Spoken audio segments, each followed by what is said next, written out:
রিয়া রিয়া বলছিলাম শোনো, আমাদের বাড়িতে যে ডাটা গাছটা আছে, ভাবছিলাম বেশ অনেক ডাটা হয়েছে গাছটায়, তো আমরা তো এত ডাটা খেতে পারবো না। তো ওই যে ঠেলা গাড়ি করে সবজি বিক্রি করে রমেশ আমাদের পাড়ায়, হ্যাঁ, ভাবছিলাম ওকে ডেকে কিছু ডাটা বিক্রি করে দিই, বলো? শুধু শুধু নষ্ট হবে গাছে থেকে, তার থেকে বিক্রি করে দিই। হ্যাঁ, বাজারে তো এখন ডাটার বেশ ভালোই দাম আছে, বেচেই দাও। শুধু শুধু রেখে কি হবে এত ডাটা, আমরা তো কেউ খাইও না। আচ্ছা দাঁড়াও, তাহলে আমি রমেশকে খবর দিই একটা, ও বরং ডাটাগুলো নিয়ে যাক, ও বেচবে, ওরও কিছু টাকা হবে। আচ্ছা ঠিক আছে, রমেশকে একটু পরে খবর দিলেও হবে। চলো আগে খাবার বেরিয়েছি, খাবার খেয়ে নেবে, এসো। হ্যাঁ ঠিক আছে। দাদা বাবু, ও দাদা বাবু, আপনি ডাটা দেবেন বলেছিলেন? ও রমেশ, তুমি এসেছো? এই গাছটা তো, এই গাছটা তো? ও হ্যাঁ হ্যাঁ হ্যাঁ, ওই ওই গাছটা, হ্যাঁ যাও যাও। হ্যাঁ ঠিক ঠিক আছে ঠিক আছে।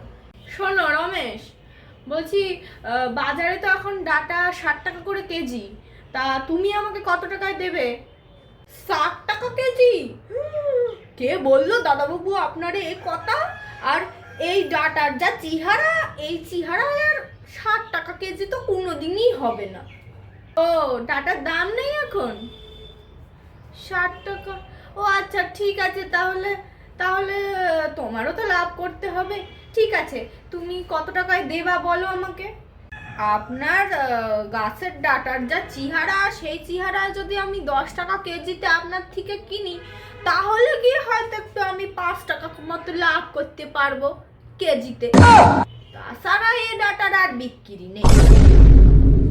ও, 10 টাকা কেজি দেবা ভাবছো? আচ্ছা ঠিক আছে, তাই দাও। আসলে ডাটাগুলো শুধু শুধু নষ্ট হবে তাই, না হলে আচ্ছা তুমি নাও নাও, পেরে নাও, পেরে নাও। আচ্ছা দাদা বাবু, আচ্ছা তাহলে আমি ডাটাগুলো পাইরে নি। হ্যাঁ হ্যাঁ ঠিক আছে ঠিক আছে, নাও নাও, দেখো সাবধানে উঠো গাছে। এই নিন দাদা বাবু, টাকাটা ধরেন। হ্যাঁ দাও। আজ তাহলে আসি, ডাটা ডাটা হলে আবার খবর দিয়েন। যাই, এখন আমি পাড়ায় আবার সবজি বিক্রি করতে হবে, তো যাই, দেখি ডাটাগুলো বিক্রি করতে পারি কিনা। ঠিক আছে, এসো। দাদা বাবুর কাছ থেকে কম দামে ডাটাগুলো পাইয়ে নিয়ে যাই, এইবার পাড়ায় গিয়ে এগুলো বিক্রি করি বেশি দাম। এরপর কি হলো জানতে হলে সাবস্ক্রাইব করো।